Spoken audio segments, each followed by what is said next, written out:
Hi hello welcome back to YouTube channel. இன்றைக்கி என்ன video பார்க்க போகிறோன்னா கோல்டு சேவிங்ஸை பற்றி தான் பார்க்க போகிறோம். ஃபஸ்ட்டு பொதுவாக பார்த்திங்கன்னா நம்ம இந்திய மக்கள்கிட்ட தங்கங்கிறது வெறும் நகையாக மட்டும் பார்க்க மாட்டாங்க, அது ஒரு சேவிங்ஸாகவும் பார்த்துட்டு வராங்க. ஸோ அந்த தங்கத்தை எந்தெந்த முறையிலலாம் நம்ம சேவ் பண்ணால் நமக்கு நல்லதுன்னு பார்க்கலாம். அதாவது நகையாக வாங்கலாமா, இல்லைன்னா கோல்டு காயினாக வாங்கலாமா, இல்லைன்னா டிஜி கோல்டாக வாங்கலாமா, அதை பற்றி தான் இந்த வீடியோ தெரிஞ்சுக்க போகிறோம். வாங்க வீடியோக்குள்ளே போகலாம். ஃபஸ்ட்டு நம்ம ஏன் தங்கத்தை சேவ் பண்ணோம் அப்படின்னு பார்த்திங்கன்னா அதுக்கு ஒரு 3-4 ரீசன் இருக்குது, நான் சொல்கிறேன். நம்ம இந்திய ரூபாயோட மதிப்பு ரொம்ப கம்மியாக இருக்குது. ஸோ நம்ம எல்லோரும் அடுத்தது எதில் இன்வெஸ்ட்மெண்ட் பண்ணுவோம், கோல்டில். அதுக்காக நம்ம தங்கத்தை சேவ் பண்ணுறோம். எமர்ஜென்சி காலத்தில் நம்ம கையில் பணம் இல்லைன்னா நமக்கு அடுத்ததாக ஹெல்ப் பண்ணுறது கோல்டு தான். ஸோ அதுக்காகவும் தான் நம்ம கோல்டை சேவ் பண்ணுறோம். அடுத்தது நீண்ட காலத்தில், அதாவது நம்ம இன்றைக்கி ஒரு ரேட்டில் கோல்டை வாங்கியிருப்போம், ஆனால் அது 6 மாதம் கழித்து விற்கும்போது அதோடய ரேட் எப்பயுமே அதிகமாக தான் இருக்கும். ஸோ அதுக்காகவும் நம்ம தங்கத்தை சேவ் பண்ணுறோம். அடுத்து பார்த்திங்கன்னா இந்த கோல்டை எந்தெந்த வழியில் சேவ் பண்ணலான்னு பார்க்கலாம். First gold coin. இந்த கோல்டு காயினுங்கிறது ஒரு பியூர் கோல்டாக காயின் வடிவத்தில் இருக்கும். இது எந்த பர்பஸ்க்காக பயன்படுத்தலாம்னு நம்ம ஒரு கிஃப்டாக கூட நம்ம கொடுக்கலாம். அப்புறம் இது சேவிங்ஸ் வழியிலையும் நம்ம காயினாக கூட சேவிங்ஸ் பண்ணி வச்சுக்கலாம். இந்த காயின் வாங்கும்போது இதுக்கு செய்கூலி சேதாரமெல்லாம் கிடையாது. டையிங் சார்ஜஸ் ப்ளஸ் ஜிஎஸ்டி மட்டும்தான் பே பண்ண வேண்டியது வரும்.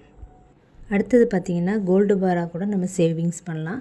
இது லாங் டேர்ம் சேவிங்ஸ்க்கு ரொம்ப யூஸ்ஃபுல்லாக இருக்கும். இதுக்கு செய்கூலி சேதாரம் இருக்கான்னு எனக்கு தெரியல, இருந்தாலும் குறைவாக தான் இருக்கும் அது. அடுத்தது பார்த்திங்கன்னா டிஜி கோல்டு. இந்த டிஜி கோல்டு என்னென்னு பார்த்திங்கன்னா ஃபோனில் இருக்கிற ஆப் மூலியமாக நம்ம பணத்தை பே பண்ணி கோல்டாக சேவ் பண்ணி வச்சுக்கலாம். இது மினிமம் 100 ருப்பீஸ்லேருந்து ஸ்டார்ட் பண்ணி மேக்ஸிமம் எவ்வளோ வேணாலும் பே பண்ணி நம்ம இதில் கோல்டாக சேவ் பண்ணி வச்சுக்க முடியும். இது ஸ்கீம் முடிஞ்ச உடனே நமக்கு இது கோல்டாக கன்வெர்ட் பண்ணி கொடுத்துருவாங்க. அடுத்தது பார்த்திங்கன்னா சாவரிங் கோல்டு பாண்ட், அதாவது ETF, கோல்டு ETFன்னு சொல்லுவாங்க. இது எதுக்கு யூஸ்ஃபுல்லாக இருக்கும்னா இந்த லாங் டேர்ம் இன்வெஸ்ட்மெண்ட் பண்ணுறாங்க பார்த்திங்களா, அவங்களுக்கு ரொம்ப யூஸ்ஃபுல்லாக இருக்கும். ரெண்டாவது, நம்ம வீட்டில் கோல்டு இப்போ வச்சிட்ருக்கும்போது நமக்குள்ளே பயம் எப்பயுமே இருந்துக்கிட்டே இருக்கும். அதை பயம் இல்லாமல் இருக்கணும்னா நம்ம இந்த மாதிரி கோல்டு ETF ஃபண்டில் நம்ம இன்வெஸ்ட்மெண்ட் பண்ணும்போது நமக்கு அது சேஃபாக இருக்கும். ஸோ கோல்டு சேவ் பண்ணும்போது என்னென்ன மிஸ்டேக்லாம் செய்யக்கூடாது அப்படிங்கிறத பற்றி பார்க்கலாம். ஃபஸ்ட்டு பார்த்திங்கன்னா நம்மளோட எல்லா சேவிங்ஸையும் கொண்டு போய் கோல்டில் பண்ணக்கூடாது.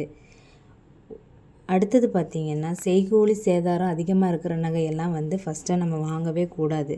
நம்ம என்ன ஏதுன்னு ரேட்டெல்லாம் கேட்டுட்டு அதுக்கப்புறம் தான் வாங்கணும். அடுத்தது பார்த்திங்கன்னா இந்த BIS, ஹால்மார்க்கு, 916 இந்த மாதிரி ஹால்மார்க்கெலாம் இல்லாத கோல்டை கண்டிப்பாக வாங்காதீங்க. அதெல்லாம் இருக்கிறதான்னு பார்த்துட்டு வாங்குங்க.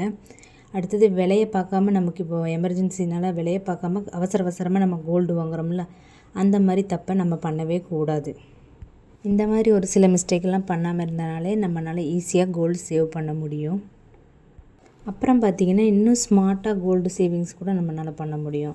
எப்படின்னா நம்ம மந்த்லி 1000 ஸ்டார்ட் ஆகி நம்மளால் எவ்வளோ முடியுமோ மந்த்லி 1 இயர் வரைக்கும் நம்ம சேவ் பண்ணிவிட்டு கடையில் நகைச்சீட்டு மாதிரி போட்டுட்டு வந்துட்டு கூட அந்த சீட்டோட முடிவில் நம்ம கோல்டாக கூட சேவ் பண்ணி வச்சுக்க முடியும்.